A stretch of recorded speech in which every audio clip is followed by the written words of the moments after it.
Hello and good afternoon, ladies and gentlemen. Welcome to what is not the Xbox Factor podcast. Actually, it is X Vlog Live. You know why that is? Well, because my brother from another, C Money, will be joining me. Folks, we're only going to be here for 60 minutes. We're going to get in and out. The reason why there's been a change is because, unfortunately, Umbra worked at midnight. He's exhausted. Jamie's with family. So originally, I was running solo like I'm gonna do tomorrow. But I reached out to my brother C Money, and of course he popped on. And listen, Yeah, man. we're gonna have a good time today. We're gonna have a good conversation. How the heck are you doing, C Money? Welcome back. Doing well, man. Doing well. Yeah, it's been a nice little break. It's been we had a good holiday. Christmas was it was dope. Had a lot of cool stuff How going were the on. kids? What was the big gift for the kids? So well, there's a range of stuff that took place, but one of the big ones for two of my kids is the oldest one got the Xbox Ally X, Mm, and the one very of my nice. younger ones, who's our in-house like hardcore gamer, we got her the Xbox Ally, Oh, very and nice, I gotta tell dude. you, bro, she's been loving it. She has it. We have it set up docked for her. Oh, cool, So she dude. goes, she Nice. plays with like all the other kids are playing like on their regular Xboxes. She plays Roblox with them, does all that stuff, and then she'll just take it with her and just go play her own stuff. She's living the best life, man. So they were, yeah, they're very, very, very excited. And there's a lot of like gaming related stuff that people got. Our youngest son, who's also like kind of like a more of a real gamer than the other ones. We got him the Switch Lite, so he got like the little Oh, Switch, cool. the one that the Joy Cons doesn't come on because he's a little rough. So he's been actually loving that, playing some cool games. There's a cool Snoopy game that he got. There's just a lot of stuff that this is a great time for gaming, and we're a big gaming household, so everybody was kind of living it up. Got a Yeah, lot that's of I cool mean, listen, stuff. that's really what it comes down to, right? Family and gaming with the family. That is really cool. But look, we only have 60 minutes, folks, and Let's there are get it. two topics that we got to get into. Now, you obviously saw the thumbnail, and it apparently, listen, I had AI help me with it because I wasn't going to use a real human being, and of course, it's what my mind has envisioned games media to do Mm, when it comes to Xbox. So where all of this started, okay, is an article that was written by the head of Xbox Era, who's a good friend of mine, by the way. I've met him many times. Him and his wife were at a couple of the E3s or the former E3s. So we've had a chance to hang out in LA a couple of years. He wrote an article titled "Xbox is Dead. Long Live Xbox." And I really look. I try not to be negative, and C Money knows that. Listen, but we got to call it out when we see it. And I know that I didn't get a chance normally to send over the show notes that he has in front no of me, but worries. I'm sure he's well versed in seeing how games media covers Xbox. And I know that it's been a heck of a year, and there's been some opportunities where Xbox themselves have stepped on some rakes, have ruffled some feathers, so to speak, has done some things that were, questionable, like, of course, raising Xbox Game Pass, not having enough stock for their consoles, raising the price of consoles due to the market conditions. These are things that we don't like as gamers. But it's not like it's exclusively happening to Xbox. This market is volatile and it's happening everywhere. As a matter of fact, there is a story that we're going to cover potentially later on today, and if not today, definitely tomorrow, about the PlayStation 6 and the Xbox Next Gen or the Xbox Fusion actually not coming out in 2027, may even be pushed out into 2028 because of the RAM situation. And, again, I have to do a little bit more research into it, but why, see, Money, I wanted to bring this up and why I have the article in front of me is because John made a lot of unbelievable points. And you know what's interesting? This comes after Alex, but Battaglia, I believe that's how you say his name. That was wild the way he wrote. Yeah, it's now again. It's oh, by the way, I hear your pewter going off Oh, again. son of a bitch. Okay, hold on. Thank you for telling me. Maybe No sweat, no sweat. The reason why I bring that up is because Eurogamer, Digital Foundry, same thing, right? They're brother sister companies. They were originally purchased by IGN, and eventually, later, I think it was about a month ago, regained their independence.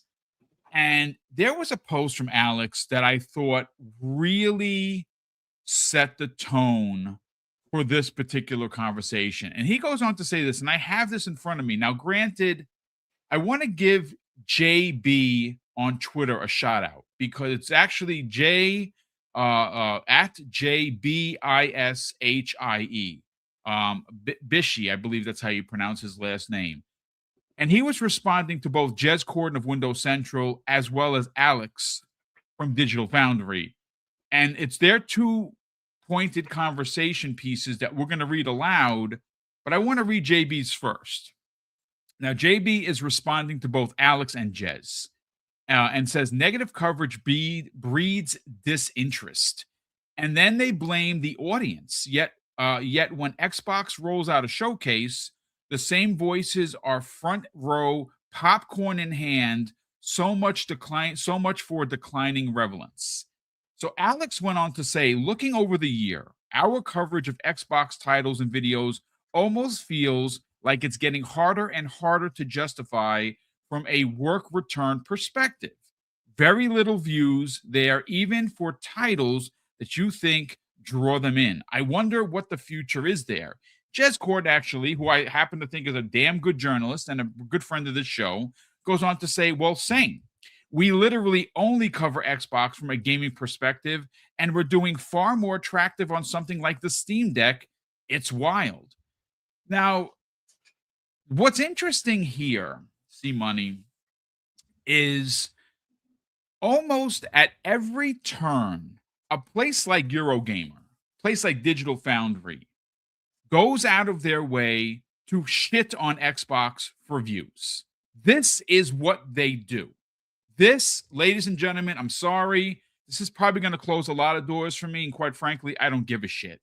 I'm here to be, or, keep it, TTS or keep it a buck, as the kids like to say. I have been so disappointed and so disinterested myself with games media that I have really circled the wagons, and I only use very few of the websites like Pure Xbox, who I happen to really like VGC. I like Windows Central a lot, and you hear me talk very positively about Jez Corden and the way he reports, because I like him as a journalist. But past maybe one or two more, I actually think games media is just trash. They are garbage, and they go out of their way to peddle that garbage and paint Xbox into a corner of it being this terrible brand. Now, granted, yes, have they gotten it wrong, C-Money? They absolutely have. Most of these corporations do. But we cannot use what the corporation does for layoffs or studio closures as the driving force when we're here as gamers. Like, of course, we'll cover those things when they happen, but hanging your hat on them, I find to be just ridiculous. And I think that when you consider what Xbox has done for gaming in a multitude of ways, even before we get to next generation, with Xbox Game Pass, with Xbox Play Anywhere, with partnerships with Asus, looking forward, we are a few weeks away from the first and potentially the biggest show of the year, and with the Xbox the Developer Direct happening in 3 weeks.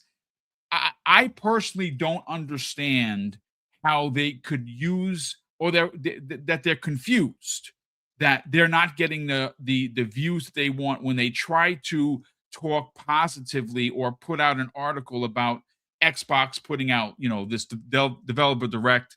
And again, why are you shocked? Because your audience has been trained to, let's read this article because they're shitting on Xbox. That's the way they do their business. And they have the audacity, C Money, to complain, which is wild to me, which is why John from Xbox Ever wrote the article. So before I hand the mic over to you, I just want to read a couple of paragraphs from it. I will, of course, add this to the show notes, and I will cut this video down later on for a more digestible, 15 or 20-minute video. But let me read the article that was posted on December 27th of 2025. He says this: I remember all of the times Xbox died.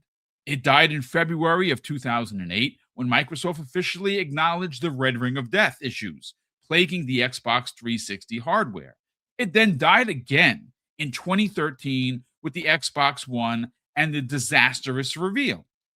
And then it has gone and been snuffed in pretty much snuffed out in pretty much a regular basis since that time frame, with every misstep and mistake framed as the literal death of the platform.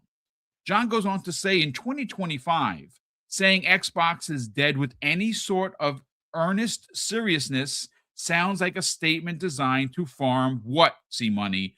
Engagement, rather than any sort of meaningful discussion, or perhaps even worse, it's uttered from the position of pure ignorance. Xbox is dead is a phrase that at this point has honestly lost all meaning. If Xbox as a brand were to truly die, I do wonder just what the industry would be left to talk about all the time. Now, here's a couple of more, and I'm going to bring you in. He says this: as a platform, Xbox and its parent company, Microsoft, is richer than ever. Game Pass has tens of millions of subscribers, and they are now one of the largest publishers in the industry. I don't know how you define dead, but nothing about those facts look like failure to me.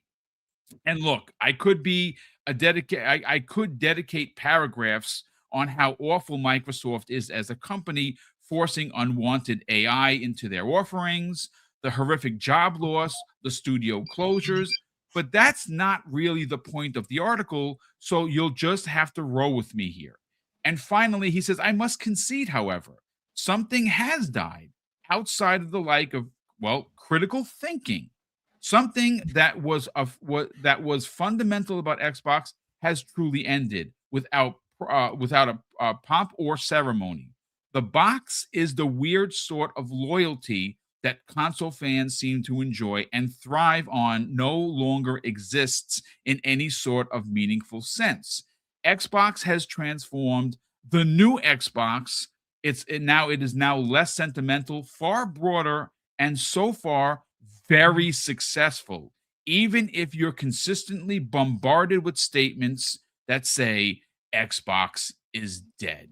Let's talk about this, C Money. I cannot wait to hear what you have to say on this.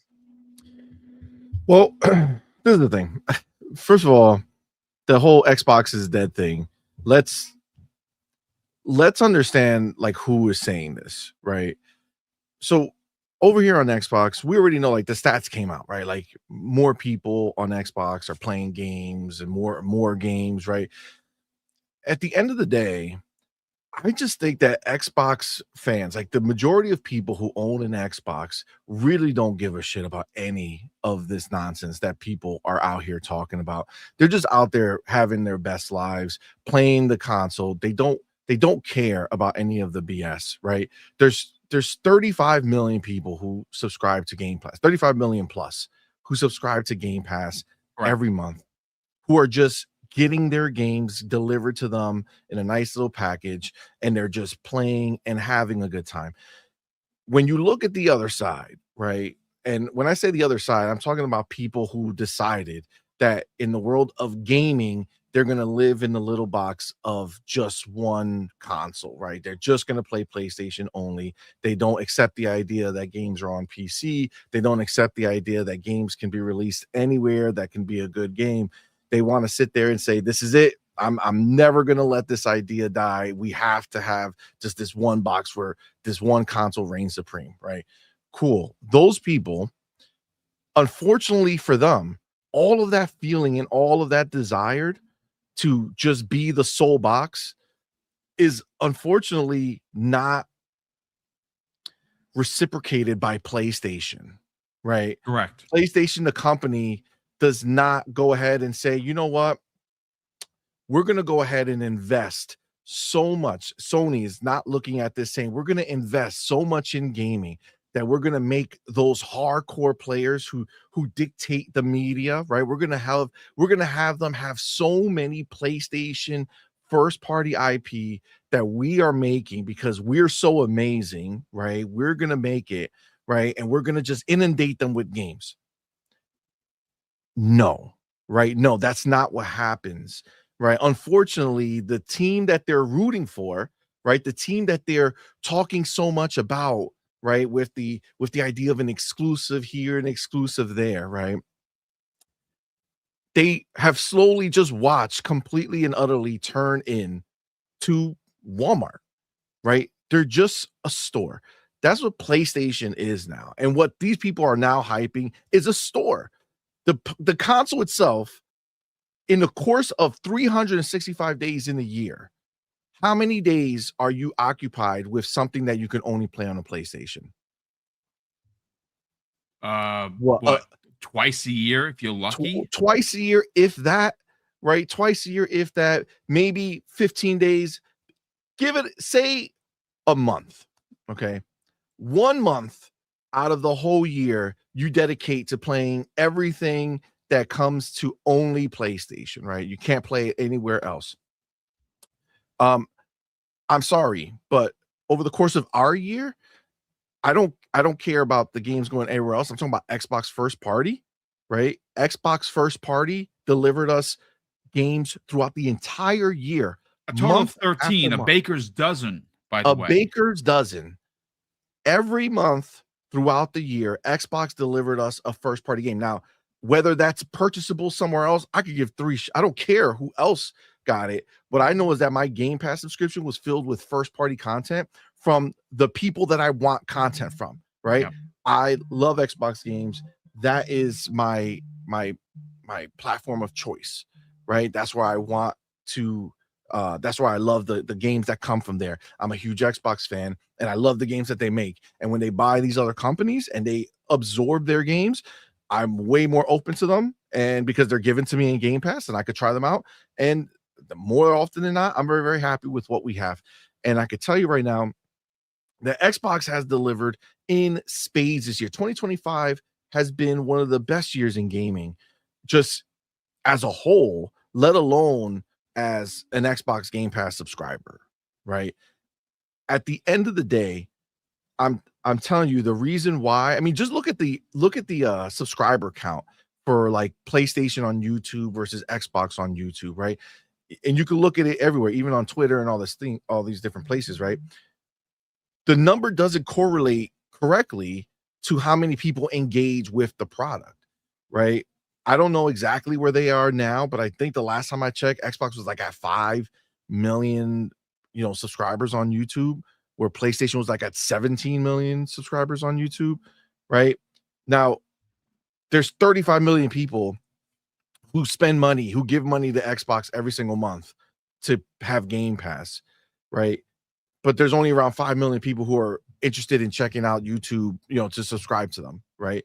So what that tells you at the end of the day is these people, they're just here for the games. They're here for the gaming.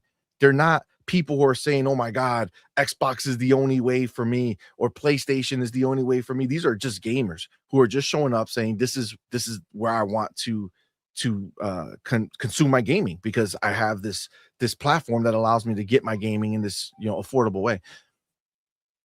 When you look at the year as a whole and you try to break down the idea that Xbox is dead, with these ponies in the pony media, how they talk about it, and then you just think about, as an Xbox gamer, how much you were able to consume in gaming this year, right? Like how much you were able to sit down and play on your Xbox platform. The discussion is just so ridiculous. Now, if they want to go ahead and say that, the old Xbox is dead, sure, I would say that. The Xbox that used to sit there and say, oh, we're going to play the same game, right? The Xbox that said, we're going to stay in the same lane as everyone else.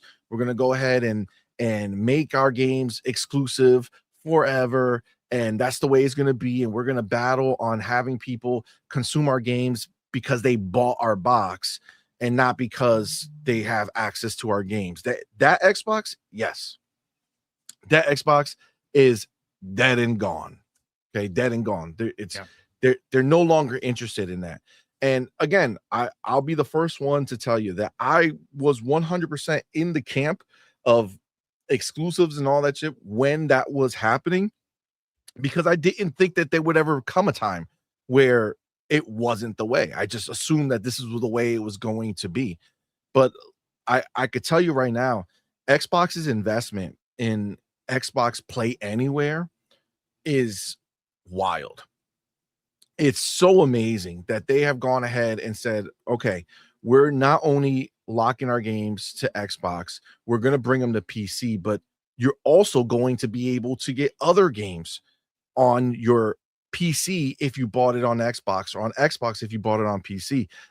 That has been such a huge game changer, because for me, I just got Arc Raiders, right?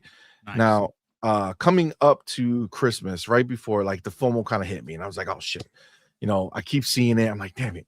Like, I had played the beta or whatever that they did, but I played very little of it. And, I didn't really, I don't know, it didn't really sink in whether I was going to like it or not. But then I saw so many people playing it, and I was like, all right, I'm going to get it. Right. So I bought it on my Xbox, but of course, it is a Play Anywhere game. So I have it on my PC, but more importantly, I have it on my Xbox Ally X.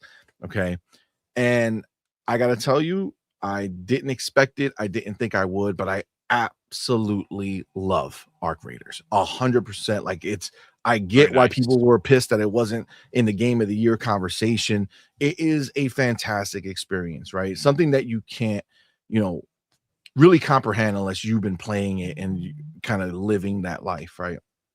So Xbox investing in that, though, investing in Play Anywhere, allows me to take that, and I go and I play most of that time I'm playing that game, I'm playing it on my Ally X, right? Like, that's where I'm experiencing it, and I'm loving it, right? I'm loving it, and it's a great experience. But it's because of the investments that Xbox has been making, right? And this is my favorite thing about the two camps, right? When you look at it, and this is the part that always makes me laugh when you see, like, ponies come in the chat, or you hear them tweeting and saying all this stuff. You can say what you want about Microsoft, you can say what you want about Xbox. At the end of the day, Microsoft and Xbox are actively investing in Xbox, in the platform, in Game Pass, in Xbox Play Anywhere. Understand, if you don't know what Xbox Play Anywhere is, that's Xbox going to a third party that has no skin in the platform game and convincing them that if one of our customers spends $60 or $70 one time on your game, you're going to give them the ability to play it also on PC, right? You're going to, even though you sell your game on PC, we're going to give it to them, okay? That's what Xbox Play Anywhere is. So they are able to obviously invest and commit these people to do that. Now, turn it around and look on PlayStation side. Talk about them, brother. Talk about it. What type of investments have you seen Sony and PlayStation make for PlayStation throughout the year? Can I answer that question? Go ahead, please. Absolutely nothing. And I'm going to tell you why. Because what PlayStation does is, if you've bought the game, which I've done, let's just say, for instance, or for shits and giggles, on PlayStation 4, and I wanted the PlayStation 5 version, would that be delivered via smart delivery? No, actually it wouldn't. You know what would be delivered? A $10 bill that I would have to send to Sony to play that game with the PlayStation 5 capabilities. But I got one better for you. If we're comparing apples to oranges here, which is exactly what it is. If I wanted to play a game on my ROG Xbox Ally, right? I want to play a PC game that is on PlayStation that I own. You know what I'm going to have to do? I'm going to have to pay Sony what they're charging for that PC game on that platform and pay them again. Not only are they getting me for if I wanted to play an older, updated graphics PS4 to PS5 to $10, but if I want to play a PlayStation game, let's say for instance Spider-Man 2, I have it. I have the collector's edition. It's sitting right here in the shelf next to me. If I want to play that game, well, if I'm not playing on PlayStation, guess where I'm playing? Nowhere. You see, that is the investment or the non-investment into gaming that C Money is talking about. Please continue. Yeah. Bro, I mean, this is the thing.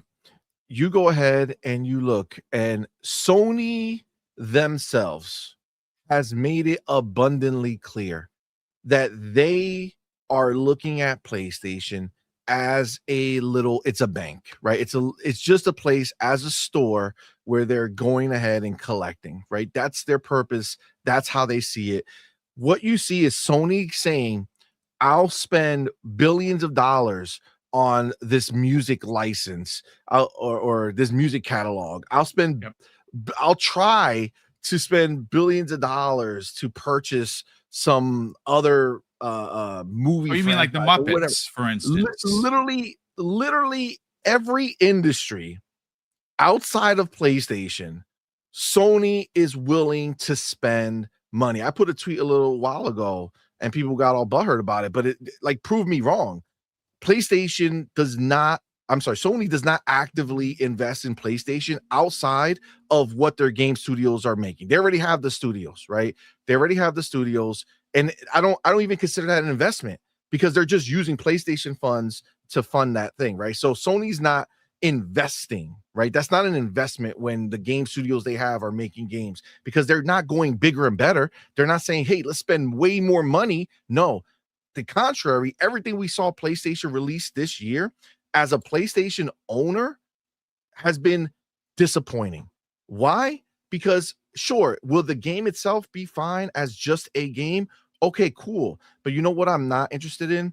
When I bought a PlayStation, considering that I'm not a PlayStation fan, I did it because I wanted the big games that they used to make, that they were pushing things forward. The games, the ideas that they sold me in the PlayStation 4 generation was the reason why I invested in the PlayStation 5 generation. I said, man, if they can do this with a PlayStation 4, imagine what they could do with the PlayStation 5. Turns out they could just do the PlayStation 4 all over again with a higher resolution, okay? Which is not what I signed up for, right? That's not what I signed up for. That's not what I'm interested in. So that is the investment that I see as a person who is not a PlayStation person, but owns a PlayStation because, of course, I wanted to have access to things that I thought were, at the time, the exclusive conversation was what was around, right? In 2020, when we were buying these boxes, the exclusives were just part of what we all understood things to be. So I bought a PlayStation thinking that this is the only place I'm going to play some of these games that I would theoretically think that they were going to make. And then, of course, they let me down time and time again. So they really have proven to me as an investor in a PlayStation, as somebody who's put my money into the game. And to be clear, I probably put more money than most PlayStation, quote unquote, PlayStation people, considering that I have I have like 6 PlayStation 5s in my house. I think that when I feel annoyance about what PlayStation has delivered me, I'm slightly justified to feel that way, right? They have not delivered in any way, shape, or form. They are not delivering. And as a person who's looking at them for the future, I see Sony going ahead and putting on a big show earlier this year talking about the future of Sony, and PlayStation is not part of that discussion. One little blip about that what Neil Druckmann made about a PlayStation game he's working on, Intergalactic. A little blip before talking about what they really give a shit about, which was the Last of Us TV show, right? It's clear that PlayStation is not going to continue to receive the support that you would expect. Now, that's for me, that's not enough. I know these other people, think is there. But if I were going to be in any camp where I'm talking about something is dead, it's easily PlayStation as a first party machine. PlayStation as a store, huge, soaring, right? Soaring. And Microsoft being smart, right? Being in the business of growing their company. See, PlayStation doesn't know how to do that because they've been roughly the same for a very long time. Microsoft's ability to grow their company lets them see that what makes sense financially. And financially, what makes sense is to take your games and maximize how many people get their hands on. In this world that we live in today, this connected world where everything's on social media, everything, like TikTok has so much power. It's crazy what people can do. The movements that get made on TikTok are insane. Yeah. So they understanding that in this world, you need as many people with your game in their hands as possible for it to get seen and really have a chance out there is number one, genius. And it's effective. It's like the Xbox era put in their report or their opinion piece. They are succeeding in this. These multi-platform games that they're releasing are doing way better because they're everywhere, right? And these ponies, they still want to live in this life, and the pony media want to live in this life of, well, no. How much did you only sell on this one platform? Nobody cares. Fortnite is the biggest game in the world. It's not the business anymore. I'm sorry. It's not. That bit. I'll put it to this way: if they would, buckle down and that's all they wanted to do, they would fail because their own players are not buying those games. 100%, bro. 100%. These things are crazy. It's funny because we were just talking about it at the Game Awards of last year, not this one that just passed, but the Game Awards last year, Astrobot won Game of the Year, right? But we have had no updates in its sales. It didn't sell 5 million copies because it won Game of the Year, and millions of people watched that show. And you might say to me, well, why would it just magically sell 5 million copies? Okay, I'll tell you why. Because another game that was not the winner, that was just nominated, was Balatro. Yeah. And you know what Balatro did after the Game Awards? Sold 5 million more copies. 5 million more copies. You know what that tells you? That tells you that these dudes, they don't care about these games. And I could tell you, I agree with them. They shouldn't care about these games. Like, understand, I'm not, when I say that they don't care, I'm not disparaging them. I'm not saying they're bad for not caring. PlayStation hasn't made a game worth caring about. That's why the sales are low every time. That is the difference. PlayStation 4, they were doing things that other people weren't doing when it comes to pushing forward in the single player space. They were doing crazy work. Last of Us was amazing. That was PlayStation 3. Last of Us 2, amazing on PlayStation 4.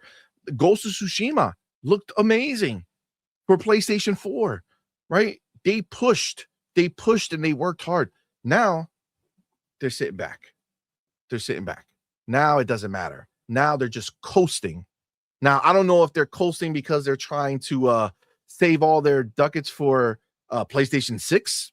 Maybe it's the next one that they're going to push for, because now more of those games are going to be multi-platform, right? So now they're like, okay, we'll invest more in those games because they're going to go everywhere eventually. Maybe that's what they're going to do. I don't know. But I can tell you right now, they haven't delivered. So the idea of talking about Xbox as a platform that is as a whole dead is crazy. Yeah. It's crazy. They delivered like no one else. Honestly, they are the most exciting. And he mentions it in his article, but it's like they are what's exciting about gaming. Everyone talks about Xbox. You know what happens? And it's so sad to say, but like things come and go, right? Things come and go. Games come out, people are excited for, and then they die out. Nobody talks about them again, right? But everyone talks about Xbox all the time. Yep. You know how they say Xbox is dead? They get a lot of views, right? When they put that on their thumbnail. Oh, yes, 100%. We know a couple of those. We don't name the names, but yeah, we know who they are. Yes. Why don't they write PlayStation is amazing. Why don't they write PlayStation is the best? Because those headlines would get them nothing. Yes. Correct. Those headlines would do nothing. You have to have Xbox in the headline in a negative way for people to come. And I could tell you why. Those people, they are, unfortunately, they're sad. Yeah. They're sad that their platform of choice has nothing exciting happening at any given time.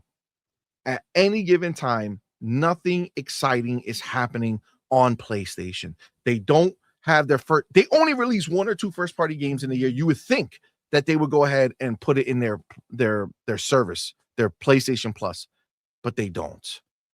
They don't. They only have a couple. Why not put them in there? Fuck it. Just let it be so people can be excited. They don't, right? This is just the way. At the end of the day, the only thing that the world is excited to read about is Xbox having a problem in one way, shape, or form. That's what they want. That Alex Battaglia joint that you talked about, that's crazy. You know what? If he wanted to not be a dumbass, it'll be very simple to see why that is the case. You spend all your time talking crap about Xbox. Any version of a game you always show PlayStation first. That's what you do. It's always the PlayStation version. PlayStation versus this, PlayStation versus that. The only time you put an Xbox version up is if it's somehow inferior or bad. If there's negative stuff you can say about it, they put it up. And that's the reality. Then you have somebody like John Linneman, who every once in a while will do his special pieces where he'll highlight a game and he'll highlight an Xbox One, he'll highlight something else or whatever the case. But it's really Alex, and then the real one is the other one, Omi, whatever, the big guy. He is real, like it's just very clear how PlayStation focused they are. The most satisfying thing for me was when Mark Cerny and that Obi guy did the interview, and Mark Cerny, like on camera, basically had to tell him, like, bro, calm down. It's not special. Like, it's not special. The PlayStation 5 Pro is not special. Stop gassing it up to your audience. That was so satisfying to me. It was so good to watch them just sit there like, but why? Excuse me. Oh man. But yeah, listen, they did that to themselves. They literally turned away from Xbox and Xbox fans. So why would anybody go? No, it's true. You know what's interesting? I want to move on to the next topic because we only, we have like another 25 minutes, and I want to get you out of here, like I promised. But I do want to bring up just a tweet, just for context, ladies and gentlemen, because I'm all about that evidence-based conversation. I like having. So there is a Twitter member. His name is @Stealth40K, and he has the top 15 most covered companies in 2025 with written articles. Number 1 at 236,351 articles was Nintendo. Okay. But this is where the context comes into the conversation. If Xbox is dead, and like Digital Foundry suggested, like Alex suggested, and like, of course, Jez Corden is talking about, it, not getting the traffic that they were hoping for one way or another. Why was Xbox at number 2? Right? Let's see. 218,225 articles. And you know what's interesting? There were more than 35,000 more articles written about Xbox than PlayStation at number 3 at 184,976 articles. Think about that for a second. So for a platform that is dead and generates basically no traffic, according to Alex of Digital Foundry, there were 35,000 more articles written than PlayStation. And about, I want to say, just a pinch, about 18,000 more articles written about Nintendo than Xbox being, in the middle. That's pretty interesting stuff there when you bring in the context of numbers. Now, if Xbox was dead and not generating any kind of traffic to, garner the click, I would imagine they'd fall into the line of something like Square Enix, which was at number 15 at 14,000 articles, 230. Only 14,000 articles. Or let's say, for instance, like Rockstar, for instance, that came in at number 11 at 20,716 articles. Again, it's that kind of context that makes you go, about Xbox That's a being dead. fantastic point.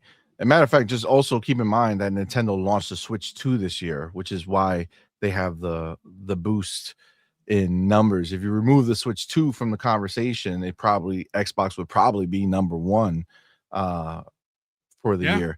But Probably. that is crazy because if Xbox is the most talked about console outside of Nintendo and PlayStation is beneath Xbox, then that would prove to you that people are not as stupid as they want to think they are.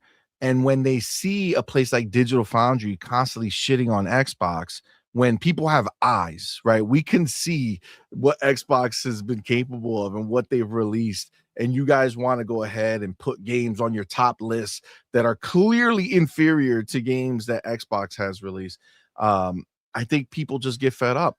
And Jez is cool people's, right? But he also is not above doing what they all do, right? As soon as something negative Xbox comes out, he is all on it, and not just as a here's the Xbox news, I'm just reporting it, this is the negative thing that's happening, but he does a bunch of opinion pieces on why it's so bad and what. And you know what, people just get sick of constantly hearing negative shit that is just has nothing to do with it. Xbox gamers, if you're purely an Xbox gamer who has nothing to do with following the industry, and if you're just talking about a gamer, Xbox is a flawless year for Microsoft and Xbox. Xbox has done nothing wrong to the average gamer. The price going up, their benefits that were put onto it outweigh the price going up, especially considering, again, if you want to get into the reality of the maximum amount of gamers, when you consider that Fortnite is now included in there. Again, I told you all, but this was not a price increase for me. This was not in any way, shape, or form. It actually was a price decrease. I saved $2 per Xbox Ultimate that I had because we have Fortnite Crew. And you know what? I bet you there's a lot of people who have Fortnite Crew. And to those people, if they also had Game Pass, they also were living their best lives. So I could tell you now that if we get out of the smaller sphere, which is us hardcore people, as sad as it is, there's just way less of us who want to sit here and do this. That's why Xbox channels typically don't see as many views as PlayStation channels, right? There's a lot more of the people who are invested in the news and the bullshit on PlayStation side than there is on Xbox side. That's just the reality of what it is, right? So it's just the way. And again, you could easily see based off of the YouTube subscriptions and all this other stuff that the people who are on Xbox just want to play. They just want to play their games. They just want to play as many games as they can and just have fun. Whereas on the other side, it's the opposite. They do less, right? They are more interested in the bullshit than in games, because the reality is, if you consider yourself to be a PlayStation fan, if you're a PlayStation fan, there's outside of the controller, okay, sure, there's some people who can say that, no, I just prefer this controller, this is the way I love it. Okay, cool. Outside of that, the only reason that you would be a fan of PlayStation is because of the games that they deliver to you, right? Because if all the other games are everywhere anyway, then it has to be their first party. But when first party on PlayStation means you barely getting any games anymore, I'm sorry, but it just doesn't check out the same way, right? You're just not in that situation. But I know we got to move on to the next topic. So no, it's fine. Again, this was a great conversation. I want to do a big shout out to, of course, John Clark, Who's in the chat? And of course, he didn't have to, show up here. John, first of all, brother, love the article. It's already been added to the show notes. I want more people to read it. It was a great opinion piece. I think you're really onto something. Honestly, Sir. as an Xbox centric, podcast and website, which of course is what Xbox Era is, just based on the name. I think a lot of what you had to say about the Xbox, being DOA or dead for a lot of people, and how that's been very hyperbolic, is straight on point. And as a matter of fact, I got to give shout out to Dirk Griggity and the crew, who've talked about this now, not just recently. Again, they were on my top listened podcast of the year for me personally. They had, confirmed that if you put Xbox is dead in your title on YouTube, you are going to get potentially 5 to 10 times more views than you would normally. Yeah, they did it with Ray Ray's channel. Ray did it. Yes, Yep. Ray did it. And Yep. he, it was just a test, and it ladies and worked. gentlemen. And it worked. I think he got like 10,000 views, which is, well, good for him.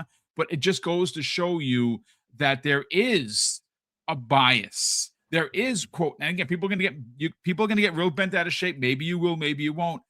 I'm sorry, C Money. This proves that the Xbox tax that nobody wants to admit is real. I'm sorry. Of course. And any last fitting, words that before we move into topic number 2? No, I just know that if you're here and you're an Xbox fan, you are amongst the majority of people who are actually enjoying gaming. Everybody else who's so miserable that the games are not exclusive or any of that stuff, you just easily can see how somebody is just full of it. They're not in it for the games, they're in it for Twitter wars. And I think a lot of us have moved past the BS. So good on you. Listen, absolutely. And thank you so much for actually joining me. We do have another topic, and I do want to get into it. Listen, ladies and gentlemen, I do want to just do a quick catch up on Super Chats. We have 2 here. First of all, Ray Chi in the chat drops a very generous $2 Super Chat. So, Ray, thank you so much for the generosity and, of course, always being here. He says PlayStation has now 2,800 cloud games, which is awesome. So if you play via the cloud, that is a lot of games for you to play. So how can you access the cloud on PlayStation? I mean, the premium tier. Is the premium tier not the only one that has access to the cloud? Yeah, it would be the premium. Yeah. Yeah. So Interesting. I mean, again, you're gonna pay, but you know what? Again, if you're a PlayStation fan, you're gonna pay for their online. I mean, I'm a PlayStation fan. I pay for it every year. And now, don't get me wrong, I stopped my automatic payment because I wait for it to get it on sale. When Sony reaches out to me, and they do regularly, hey, we can give it to you for $60 less, I jump on it. Otherwise, I don't pay full boat for it because I don't use it enough to pay the full boat. We have a super chat here from Mac22. So Mac, thank you so much for the very generous $5 super chat. Mac says, "See Money Boom, when you hear hashtag Xbox is dead, it just means hashtag the rent is due, hashtag grifters. You are 1,000%, because the grifting community has become a real big thing. Grifting on Xbox is the way that pays the bills for some of these people. And look, as you know, I'm retired, so I have a pension. I have money coming in that I earned. C Money owns a business. We don't do this to pay the bills. There are some people that do.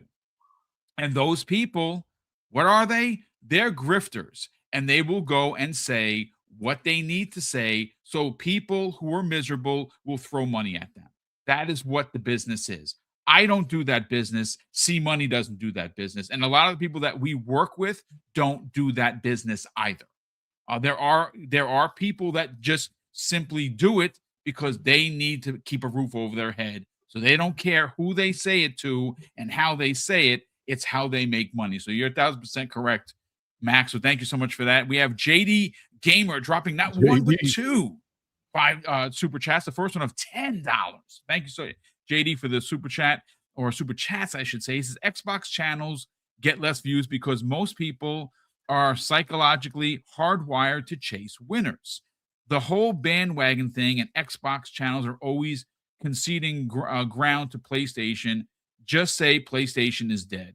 Look, I mean, my numbers are down. You've heard Dirk Riggedy just talk about it. They literally just had that conversation about the numbers being down. It's just it's a fact. But you know what? I would rather be down in numbers for views than go out there and try to sell bullshit. Yep. I'm not going to do that. I told you folks that if I had to change being an honest gamer, being a fun member of the community, I will quit this fucking business tomorrow. Pardon my French. Because then at that point, why am I doing it? I'm doing this because I love gaming. And more importantly, I love this community and I love being a part of it. And I love reporting about gaming to this community. And I am blessed beyond words that I have a group of people that tune in to this show 5 days a week and watch the videos I put out. And if I had to change being who I am for, grifting purposes, I'll quit the business and I go back to playing just games and sitting on the couch. I'll do that tomorrow. It's not a problem, but I won't because Definitely easier to do. it would be easier to do because this is a lot of work, folks. This is a lot of work, but I love it. I love it. I run it at 100 miles an hour, doing YouTube, and I absolutely love it. But lastly, we have two more. JD Gamer actually dropped the third one. The next one of $5. It says basically Xbox channels need to do what PlayStation channels do and not try and stay above the fray. Once again, just say PlayStation is dead because they got no games. And it drops another one. We have it says people want winners, so look like a winner. Xbox wins. I think we're winning already. I mean, honestly, we are winning. Look, I have a lot tomorrow that I'm going to be covering, and I'm going to be solo. I cannot wait to talk about it, but I don't want to gum up the show because you can only be with us for about 60-ish minutes. So, King Webb, shout out to you, kind sir. King, thanks. I talk to King Webb pretty much every day. He says this after dropping a very generous $2 super chat. Yes. It's time for an acquisition so the ponies can cry.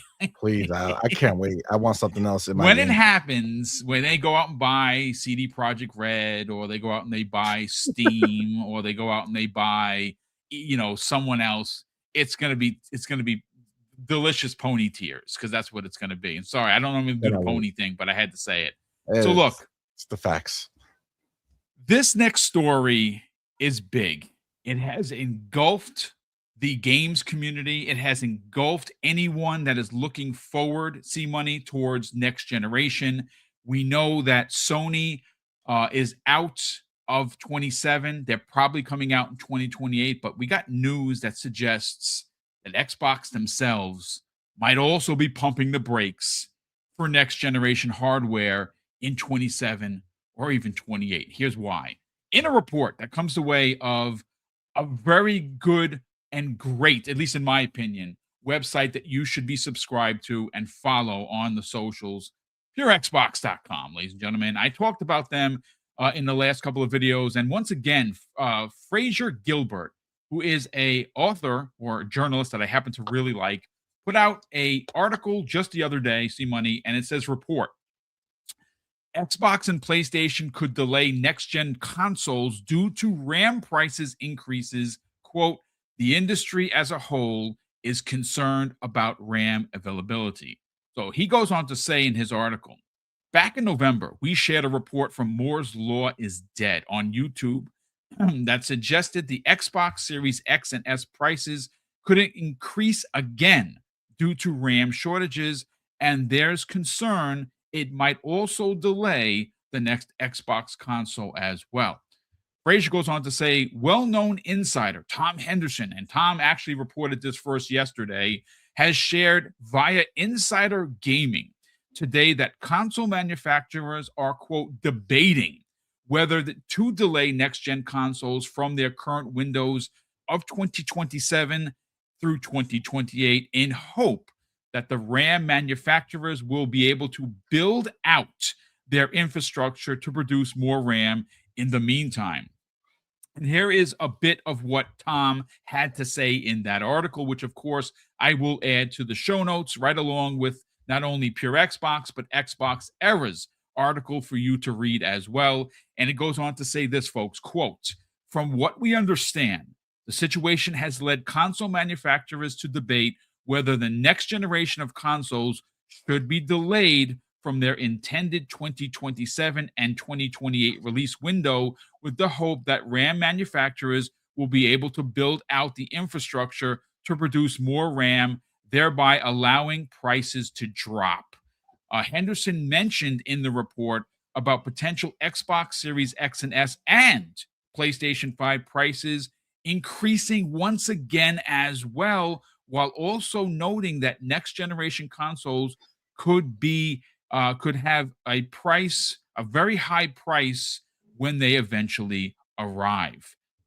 So the last two paragraphs, C Money said, say, all of this said to stem from a rapid demand for AI, with RAM module prices increasing, quote, by several 100% in the last few months as a result. And lastly, the most recent rumors have suggested Xbox was or is targeting a 2027 release for its next generation of consoles. But we've also speculated before how it could be announced on the exact date for the Xbox 25th anniversary that is happening November 15th, 2026. But perhaps we'll now have to wait until 2028 or even later to get our hands on it. See, Money, let's talk about this before we get out of here. Look, if you take the two big manufacturers, you know what, you really got to factor, like Nintendo into the conversation. Nintendo themselves, and this is a confirmed report, ladies and gentlemen, that they were making money on the Nintendo Switch 2. Because of the RAM situation, they are no longer making money on the Switch 2. How much they're losing, I have no idea, but they were making money. And I don't know if it was hand over fist money like they were with the Switch 1, because the Switch 2 is a little bit more powerful, but they were making money. That is not the case. Sony is also not only not making as much money as they once were, their console sales are down 40%. Now, granted, that sounds like a lot, not really a lot when you compare to Xbox being down 70% in console sales. Now, the difference is because of these RAM prices, they had already, and meaning Xbox had slowed production of the Series X and S. And I originally thought, C Money, that was basically them waving the flag that, hey, we're now moving on to next generation. I don't know if that's the case anymore. I don't know if this, rumored OEM device that I have been talking about for months is actually going to release next year. And that was that rumored partner device was going to be the first one. I still think it exists. I have not been told otherwise. I have not heard anything that suggests that I am wrong. But if I'm wrong, I'd be more than happy to admit it. But if they were going to partner with anyone, it was probably going to be Asus, because they've already done that with the two handheld consoles that came out earlier this year. Let me get your thoughts on this, man. Do you think Xbox is ahead of the game here? Because the one thing that I think they have going for them is for you to play an Xbox game that has the tag Xbox Anywhere attached to it. You talked about it in the last segment. They are in a position where you could buy a game, even if you don't have an Xbox, and play that on your handheld, play that on your PC, but more importantly, play that on your TV. One of the biggest things that they're doing right now is allowing you to be able to just pick up a controller, pair it with your Samsung TV or another TV that has the ability for the Xbox app, and you can get Xbox Game Pass that way and play that way. So they don't necessarily need to sell you a console, but Sony depends on that heavily because they are making money on their consoles. How much, I'm not exactly sure, 100%. but they are making money. Let's get your thoughts on this. When you consider the dire situation that we're in right now with the RAM situation versus they needing it for AI, because AI is becoming a bigger player in the conversation. Do you think that we see a delay in these consoles, or more importantly, do you think that Xbox had forecasted this and they're working on something to remedy that? So a couple things. One, PlayStation for sure was always going to be 2028 or later. Yeah, I agree. Mark Cerny came out and told everybody in 2025 that was going to be at least a few years. So 2028 was their target anyway. I think Xbox, like we have been talking about the idea of Xbox wanting to hit that anniversary date, right? Yep. Also with the fact that they've been talking about it so heavily this year, which typically is something they do the year before a release for the next console. So like I feel like that's something that they want to do. And then obviously, you know, when they do these deals, like this is a current scenario, right, with the RAM going up. But when they make these deals, you know, typically, and maybe they have some loophole in the contract that if prices changes, they change. But typically, when they make these contracts with these people where they're going to build these things from, they would have a contracted price that shouldn't be affected by anything else. If anything, it could possibly affect the pricing for everyone else that they're locked in at this cheaper price and they're going to be making so many of them. So I feel like that shouldn't be affecting them so much. Now, if it's the case that they don't lock that in until like the last minute, then that would obviously be a different scenario, but I feel like that would be irresponsible of them when they're developing, because when they develop for a price point, right? Like that's just the reality of what it is. It's not let's make the best console we can make and then see how we can bring down the price. It's okay, what is our target price for this box? And okay, so every decision we make is going to be based off of us getting the most performance in this price for this box, right?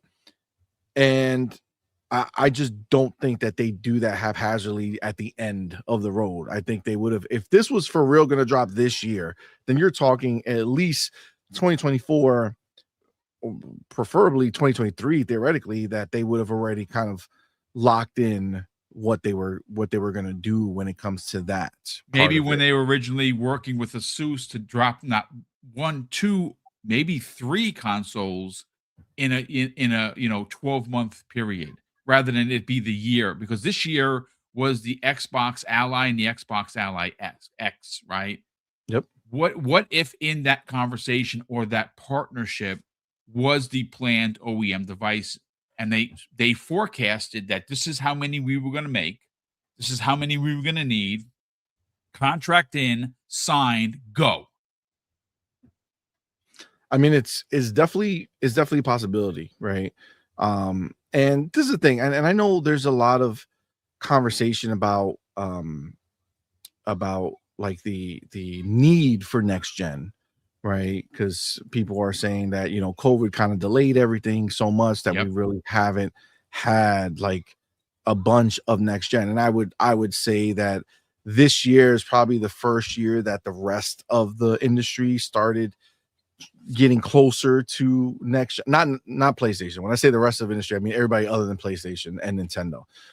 Third parties have gotten much closer to the idea of what a next gen game can look like, right? So this is really the first year that that's happened. Obviously, you know, Xbox has been doing next gen, you know, for years now, starting with Starfield really pushing things and being a gorgeous looking game, and then, you know, Hellblade, all that stuff, right? Like that's just they've been in it, but the rest of the industry starting to get there. So yeah, next year they should push harder. The year after that they should push harder. The problem is that, you know, us, you know, core players still have a console that next year is going to be, you know, 6 years old, right? That's officially 5 years old now.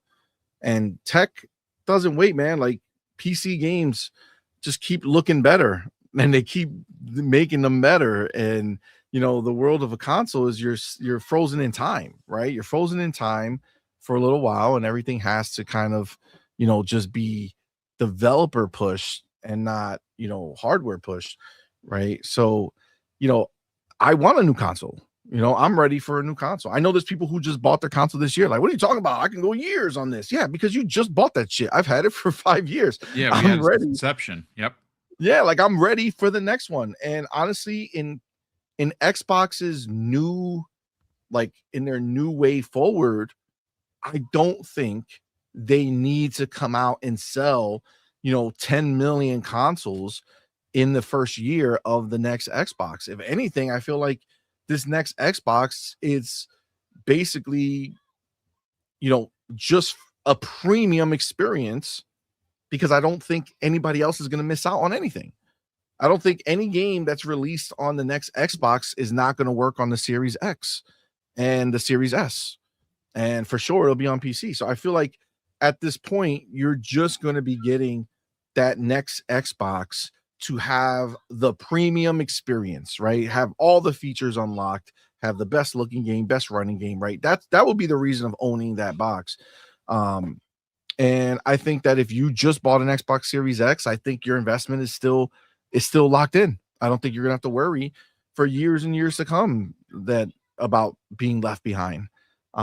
So that's like if you have a 5090 right now, and Nvidia announces that this year they're dropping the 6090, doesn't make your 5090 irrelevant. You're still going to be playing things at really high end, just not as high end as you could with the newest hardware. And I think that's really just the way forward. I got to be honest with you. I really don't think we're going to be seeing this. There's no more like this generation switch. I think it's all just going to be, everything's still going to be everywhere. It's just you'll get the best version on the next box, right? And even when they do things like, we know that the Series X has some AI capability that's pretty dormant, right?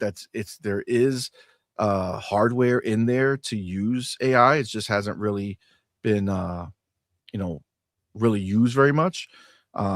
So maybe they're gonna go ahead and be able to kind of reinvigorate that piece of hardware that's in there and start doing a more rudimentary version of whatever's in the next box, right? So you still get something, just not the best version. I don't know. I just don't see Xbox in the market that we're in deciding that whatever's next is going to cut anything off. So if that's the case, you're still going to have the potential to sell your games everywhere, which is what Xbox actually wants to do. Yes. So I don't think there's a loss for them. I think if they come out and they get, a few million boxes sold, that it would be fine, because they're still going to sell their games wherever else they're released, right? So for me, I don't see why they wouldn't be able to release it. It was always going to be an expensive box. I don't think anybody is thinking that they're going to get a $500 or $600, next Xbox. The Xbox Ally X is $1,000, and I gladly paid it. And with the amount of gaming I've been able to get in on it, I would gladly play. I would easily buy it again. We have 3 of them. Everybody's getting it in because it just changes everything. Like my son's been playing Expedition 33, right? The college one. And he's been playing it forever, but with school and all this stuff, he hasn't had time to really just sit down in front of the TV and dedicate hours. In 20 hours, Yeah. So, but with the handheld, he finally beat it because he's able to just any moment he had, instead of fiddling on his phone, because he can, he couldn't be on the TV taking it all up for his game. Instead of fiddling on his phone during, 10 minutes here, 20 minutes here, an hour here that he had free time, he grabbed his handheld and he plowed through it and he beat it. Hell, he even had enough time. I got stuck and he beat the guy for me. So like he's out here, living his best life. But honestly, like Xbox is like, this next Xbox is not going to be a cheap box. So to be frank, most people are probably not going to buy it anyway off the rip, right? It's just going to be something that over time, more and more people would buy if they felt, so compelled to get the better features. I don't think we're moving away from this generation anytime soon. So I don't know why the delay would be necessary. just include the price of the RAM, the extra RAM cost into the product. If it's $1,000 product, if it's $1,200, look, I've been eyeing that damn Legion, the Legion Go, Yeah. 2, that Yeah, 8.8 inch nice. screen.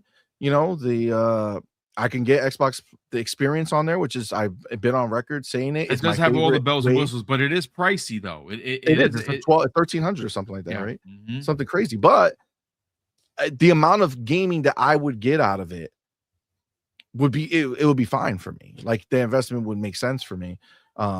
So you know, if Xbox doesn't give me a new something to buy this year, I might just buy a new handheld and upgrade my handheld experience. If that's the case, but I don't think that it needs to be. And again, I think PlayStation was not planning to release their next console based off everything they've told us. Like from PlayStation themselves, you know, I don't think 2028 was always going to be the minimum. And then 2029, you know, even 2030 might be on the docket for them, depending on what they, you know, on what they want to do.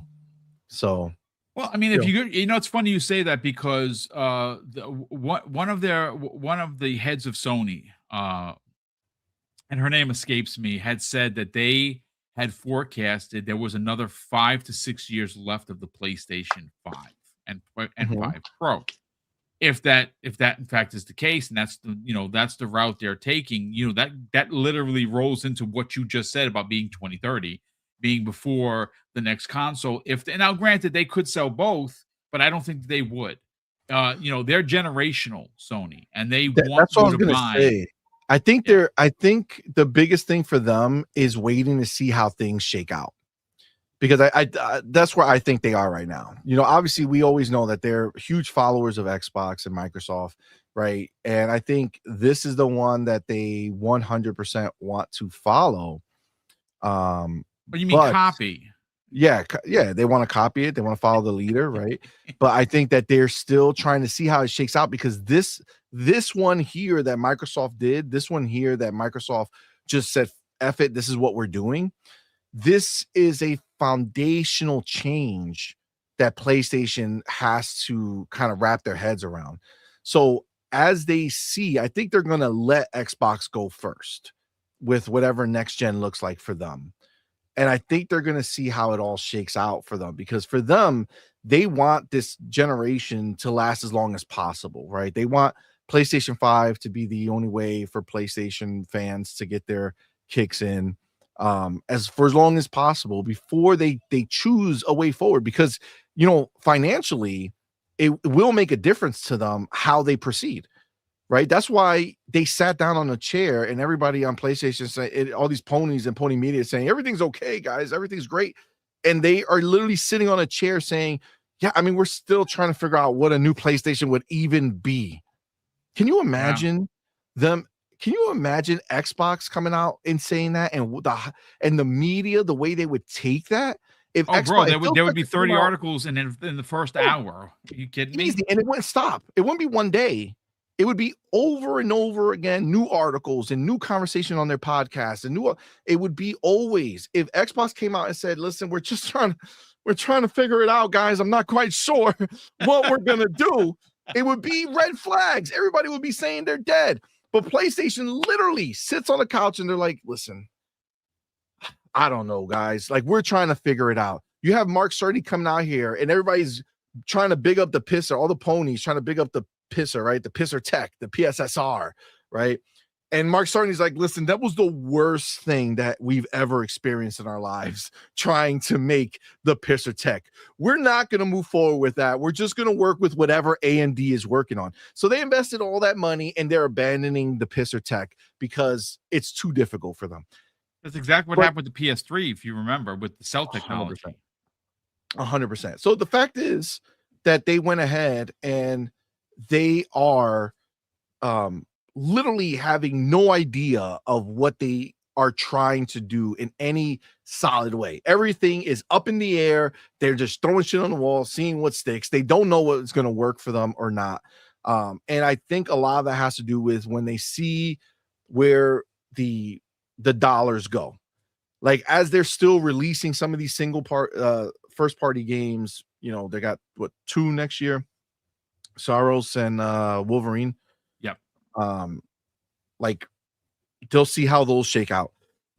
I think they're just kind of wait to see what the industry is doing. If they release these games and it's still only selling a little bit, like Wolverine, if that doesn't come out and like blow the socks off on sales, there's going to be a lot of thought going into what's going on and whether or not it's even makes sense for them to continue to make these games, exclusive. And if that's the case, what risks do they have with people not buying their box? And if that's the case, if what's the potential, upside versus downside, then how do we make that next box? Do we make that next box knowing that everything that we're doing is going to go everywhere? So our, the dollars we make are going to go up exponentially on our first party titles now released everywhere versus, maybe doing a cheaper box, something a little more condensed that is going to, cost less money. Hopefully we can make money on it and all this stuff and then still keep it the same way. I think they're just up in the air. They don't know what to do. All they know is what they've done. And that's why this generation from last generation has sucked so much as far as from an outside PlayStation fanboy point of view, because they really haven't done anything exciting, right? Everything's been more of the same. And that is for me, like I'm an older gamer, right? I'm not a child who's, just like, oh, whatever they have. No. I don't got, like, my time is limited, right? Like that's why handhelds are so amazing to me because I can now play, you know what I'm saying? And like my son was saying the same thing. Like he's younger, but he's very focused and driven and he has a lot of work to do with school and stuff. So he doesn't have the time either. But like it's just the handheld gaming is such a big deal for me. So for me, anytime I spend gaming, it has to mean something, right? Like I don't just go buy a game or see a game because it came out. You know what I'm saying? Like, no, it has to make sense to me that I know I'm gonna invest time in it. I know I'm gonna play it. Like Ark is the first game I bought in a while. And that's just because the FOMO was really real and it looked really good. So I could take the words people were saying and I can look at my own eyes, right? Put it together and be like, okay, that looks cool. This is the opposite of Ghost of Yote, right? Where it's like all these PlayStation people who glaze Ghost of Yote, and then I use my eyes and I say, nah, that ain't it, Jack. Like, I won't do it. I don't care. But if they're to me and I'm like, yo, that looks really sick, and everybody's saying it's really sick, it's like, all right, F it. I'll go check it out. But this is the first time I've done it in a while and I've been loving it. But it's like there's no time for this stuff. So PlayStation needs to step up in order for me to give a shit. And honestly, I really don't know whether I would consider ever getting another PlayStation. Like they would have to do something so mind-blowingly dope and so unique or something that to get me to do it. But other than that, I really have no intentions of getting another PlayStation. Like a next gen PlayStation. Actually, we're thinking about selling some of these goddamn PlayStations that we have. So I don't know. I think at the end of the day, right now, next gen will be really exciting for me from Xbox. Because I just want more. You know what I'm saying? I just want more. I just want better all the time. But I don't know. I think it's possible that if they don't get to where they want to be number wise on the box, and maybe it's going to be way too expensive to do what they want, then maybe they'll wait. That's always a possibility. I mean, there could be and I don't know if this is possible, folks. Again, we're going to get on it here in a second, but I just want to add some additional context. What you're talking about is potentially a mid-regen refresh for like the PlayStation 5 Pro getting a little bit more of a bump, instead of them moving to PlayStation 6. I don't know if that in fact is something that they would consider doing. Oh, PlayStation? I mean, yeah, PlayStation, because again, you're talking about, well, maybe they don't want to move to 6 because it's so expensive. And how better are the graphics going to be? Maybe they do another mid-gen. I would say it's possible for them to do a refresh like with this, but the same box, meaning like like if they went back to the way they used to do things, if you remember, like the PlayStation 2 got like 48 iterations, right? Yes. like they just kept making it smaller and smaller and tinier, right? So, I could see them like refresh the design to become cheaper somehow, right? Maybe they got some smaller parts, maybe they moved to smaller chips, keeping the same power that's available, but making a cheaper box, maybe even cheaper material, right? Like there's different ways. I could definitely see that. I just don't know if they have the interest in doing anything, taking any major steps forward, considering that any step forward right now is on uncertain ground because they don't know how what Xbox is doing is going to, shake it up, right? Like even think about Play Anywhere, right? Like the fact that Xbox is negotiating these things with these people, you would assume that would PlayStation would be right on board with that, right? Like, oh, okay, developers are saying yes, buy a PlayStation version and get the PC version. Maybe we can offer that to our players and they could feel better about it, but they won't because of the dollars for them. So we don't know where things are going to go.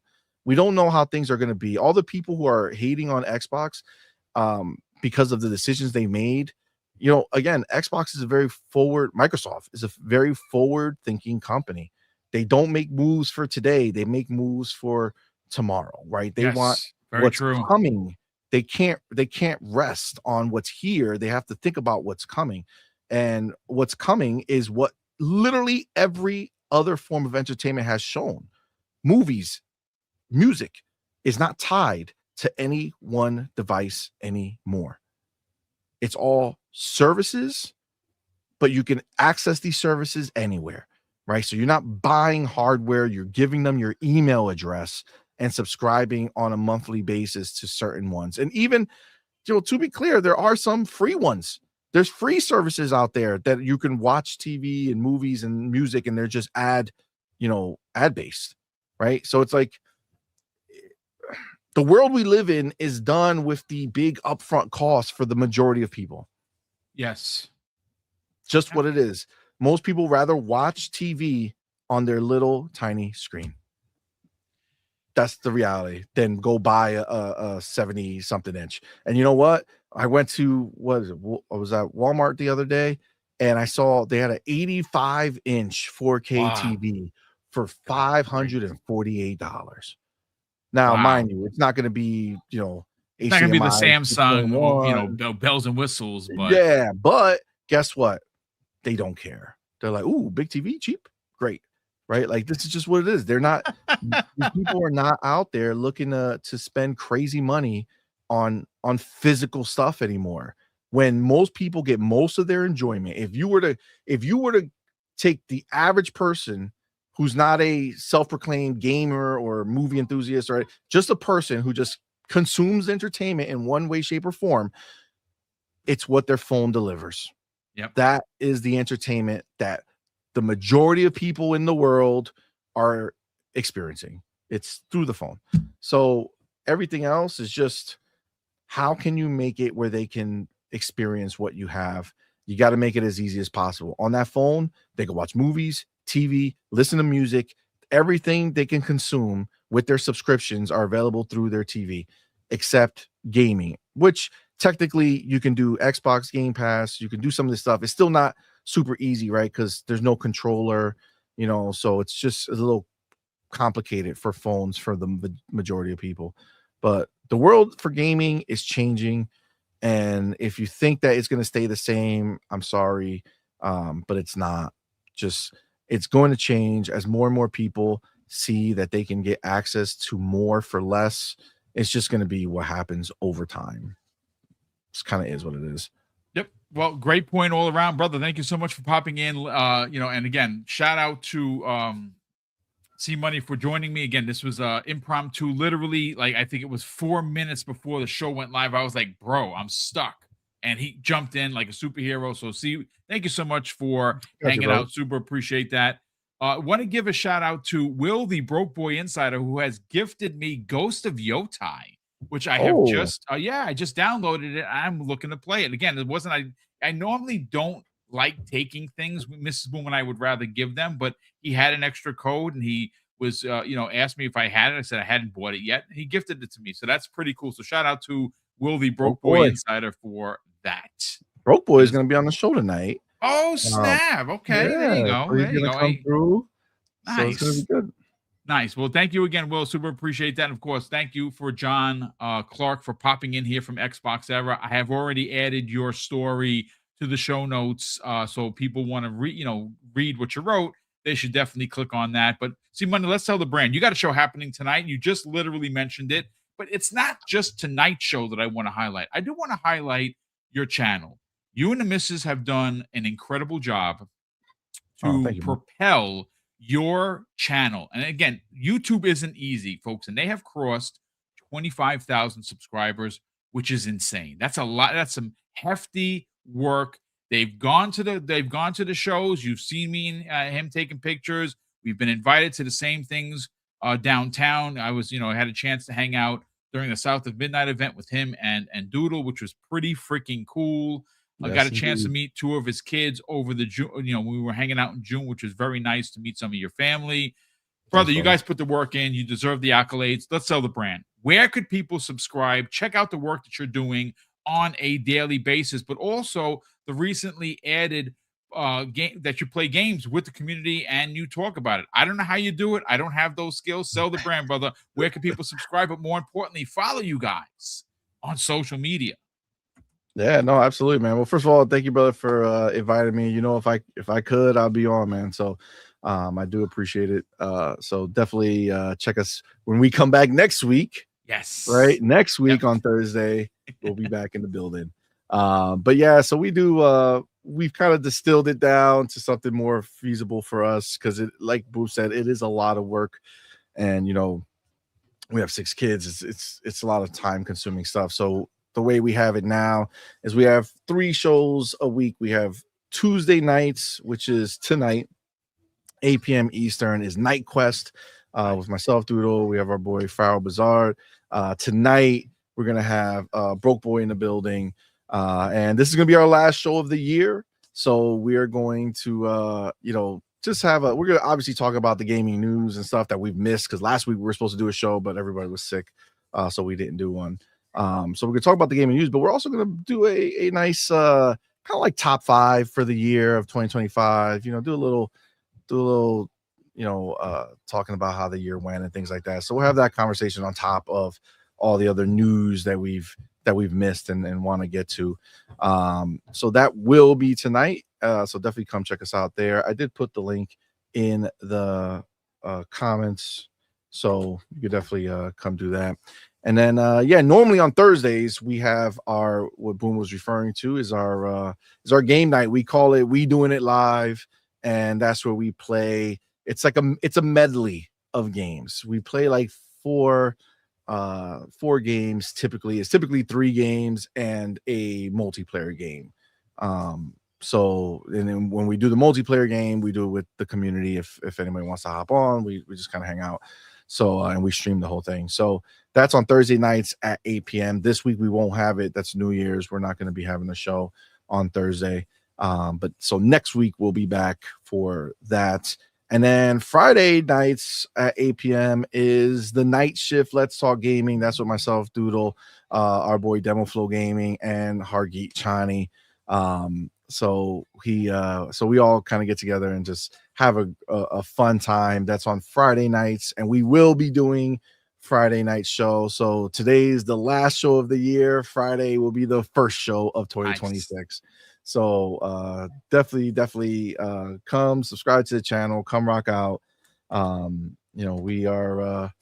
just having fun, man, talking that shit when necessary and just enjoying everything else in the world of Xbox and in gaming. So definitely come check us out, man. Appreciate y'all. Well, yeah, tomorrow at 12, folks. Obviously, I am doing a solo dolo show at noon. It's going to be the last show of the year. It is going to be New Year's Eve. I'm going to be covering 2 topics. The most anticipated games of 2026 are going to Nice. be. It's going to be a multi-plat show, conversation because I'm very much excited for Wolverine for a lot of reasons. So that's that. And Nintendo also. But we'll have I do have an Xbox Game Pass conversation. We got some stats on how much value Xbox added to this year's amount. Folks, it's going to blow your mind. It's going to literally blow your mind because it blew out of the water last year. And last year blew out the year before's out of the water. Dude, it's getting crazy. And next year is going to be, again, we talked about it the other day, 40 games already confirmed, 75 at the minimum. Xbox is going to be the place to be. So tune in tomorrow, 12 p.m. I'll be, again, running solo. I actually might get Hargeet to jump in. I got to reach out to him today and see if he can join. But we'll be covering that for about an hour. Again, thank you, C Money. Real quick, we have JD Gamer dropping an additional $5 from chat and says, "Here's honestly why the world, why you would buy inferior hardware services and have fewer first-party games. That's the world of PlayStation. PS is dead and has no games." I mean, again, it's. Listen, sad but true. I have the hardware. I enjoy it for their games when they put them out. I'm going to actually play Ghost of Yotai thanks to Will, the broke boy insider, who has gifted it to me because now I have a reason to turn on my PlayStation. That has not been the case for most of the year. I know there was a lot of talk about Astrobot. You have no idea how much I love that game. I love the game so much that I bought multiple statues of the Astrobot character. I freaking love that game. That is a love letter to PlayStation. I loved every second I played that game. And if there's a sequel, I will buy it and love it as much as the original. We also have Freddie Fox here dropping a very generous $2 from chat. Says, "See Money, the Aya Neo next to the PC handheld looks like fire." Does it? I don't know what that means. Check it out. All right, there you go. And lastly, Will the Broke Boy Insider says, "Just started a game yesterday. C Money will be on that list." So nice. But listen, thank you again, Will, for that. Ladies and gentlemen, again, thank you so much for hanging out. Tomorrow, 12 p.m. Eastern Standard Time. And of course, thank you to all of Super Chats, all the gifted subs, all the channel memberships that Mrs. Boom and I have consistently coming in. We do greatly appreciate your generosity. And of course, we're going to close out the show with something that's incredibly important to me. Hopefully one day, ladies and gentlemen, it'll be important to you. And that's something that my dad taught us when we were kids. And he would say, "Craig, treat others how you want to be treated. And also, it doesn't cost anything to be nice. You live by those rules, son. I can guarantee you're going to have an awesome day." So take care, everyone. And we'll see you next year on the newest episode of X Vlog Live.